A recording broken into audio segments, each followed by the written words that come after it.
بسم اللہ الرحمن الرحیم الحمد للہ والصلاة والسلام علی رسول اللہ اشہد ان لا الہ الا اللہ وحدہ لا شریک لہ واشہد ان محمدا عبدہ ورسولہ صلی اللہ علیہ وسلم۔ یہ سیلاب کیسے ختم ہوگا؟ یہ بات یاد رکھیں کہ جو عذاب ہے وہ انسان کے اپنے اعمال کی وجہ سے آتا ہے۔ حدیث میں آتا ہے، صحیح الجامع میں شیخ البانی رحمہ اللہ یہ حدیث لے کر آئے ہیں طبرانی اور مستدرک حاکم کے حوالے سے۔ مستدرک حاکم میں حدیث نمبر 2261 ہے۔ نبی مکرم صلی اللہ علیہ وسلم نے ارشاد فرمایا، اذا ظہر الزنا والربا فی قریۃ فقد احلوا بانفسہم عذاب اللہ۔ جب کسی بستی میں زنا اور سود عام ہو جائے نا، ظاہر ہو جائے، لوگ جو ہیں وہ سریعام زنا کرنے لگیں یا سود کا لین دین کرنے لگیں، تو اس وقت کیا ہوتا ہے؟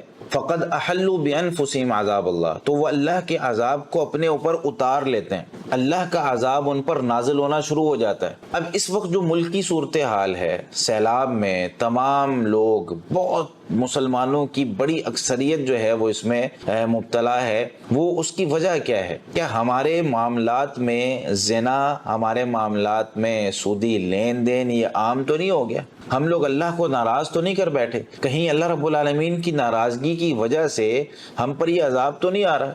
اور یہ بات یاد رکھیں کہ جو شخص سود لیتا اور دیتا ہے جب اجتماعیت میں، اور یہ عام ہونا شروع ہو جاتا ہے اور اس کو کوئی سمجھتا ہی نہیں کہ یار اس وقت کی مجبوری ہے، ٹھیک ہے ہم نے لینا ہے، اور وہ سود کے بغیر جی معاملات چلتے نہیں ہیں، تو پھر اللہ رب العالمین نے جو دنیا پیدا کی ہے اور اس میں اعلان کر دیا ہے کہ بھائی جو اللہ تعالیٰ کے حکم کی پاسداری نہیں نہ کرتا تو اس کے ساتھ پھر اللہ تعالیٰ اعلان جنگ کرے گا۔ کیا آتا ہے سورہ بقرہ کی آیت 278 اور 79 میں، یا ایھا الذین آمنوا اتقوا اللہ، اے ایمان والو اللہ سے ڈر جاؤ، وذروا ما بقی من الربا، اب جو سود باقی ہے نا اس کو چھوڑ دو، پہلے جو تم نے لین دین کر لیا ٹھیک ہے، اس سے پہلے تم پر مواخذہ نہیں ہوگا، ان کنتم مؤمنین، اگر تم مومن ہو، یعنی اب تم کیونکہ مومن ہو تو تمہارے ایمان کی کیفیت اور تمہاری ایمانی حالت اس چیز کا تقاضا کرتی ہے کہ اب تم نے سود لینا اور دینا نہیں ہے، اب چھوڑ دو، اس کو معاف کر دو۔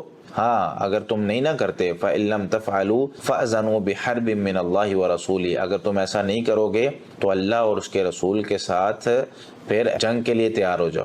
تفسیر طبری کے اندر سیدنا عبداللہ بن عباس رضی اللہ تعالیٰ عنہ کا یہ قول موجود ہے۔ اس کی تفسیر میں فرماتے ہیں قیامت کے دن ان لوگوں کے ہاتھوں میں اسلحہ دیا جائے گا، کہا جائے گا، اللہ تعالیٰ فرمائیں گے آؤ ذرا، دنیا کے اندر میں نے تمہیں کہا تھا نا آؤ ذرا جنگ کرو، ابھی کھڑے ہو سامنے۔ کون ہے جو اللہ تعالیٰ کے سامنے کھڑے ہونے کی، کون ہے جو اللہ تعالیٰ کے سامنے اسلحہ پکڑنے کی بھی طاقت رکھتا ہے؟ لیکن اللہ تعالیٰ نے یہ بات ذکر کی ہے، اللہ تعالیٰ نے قرآن کریم میں یہ حکم فرمایا ہے، تو بھائی جب ہم نہیں کر رہے تو حدیث کے مطابق کیا ہے؟ جب ربا اور سود عام ہو جائے گا، فقد احلوا بانفسہم عذاب اللہ، تو اپنے اوپر انہوں نے خود اللہ کے عذاب کو اتارا ہے۔ اب یہ کوئی مطلب ایسی چیز نہیں ہے کہ جو غیر واضح ہو اور جس میں ہم یہ کہیں کہ بھائی اب ہمیں جو ہے وہ اس طرح کے معاملات میں ٹھیک ہے کر لیں گے، بھائی معافی مانگیں، ڈٹے نہیں، پتہ چل گیا ہے کہ بھائی یہ غلطی ہے تو اس سے پیچھے ہٹیں، اب سودی لین دین ختم کرنا ہے۔ اب جن کو قرضے دیے ہوئے ہیں جتنے، ہاں ٹھیک ہے قرضہ دینا بہت بڑا ایک اجر ہے، لیکن قرضہ دے کر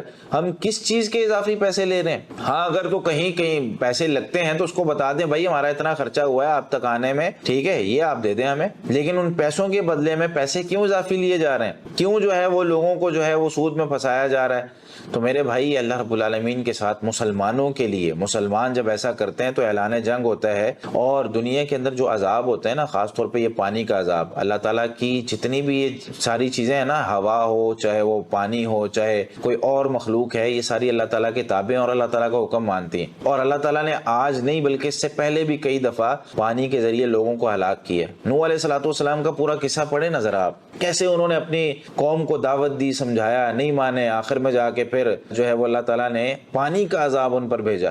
کتنا پانی، آسمانوں سے پانی، زمین سے پانی، تندوروں سے پانی، ٹھیک ہے کہاں کہاں سے پانی نہیں نکلا، ہر جگہ پانی پانی۔ اب وہاں پر مشرک جو لوگ ہوتے ہیں نا، آج بھی بڑے لوگ کہہ رہے ہیں جی حکومت یہ کر دے، حکومت ہمارے گھر بنا دے، حکومت فلاں، ٹھیک ہے بہت ساری ضرورتیں ہیں، اصل وجہ کی طرف تو ہم آئے نا۔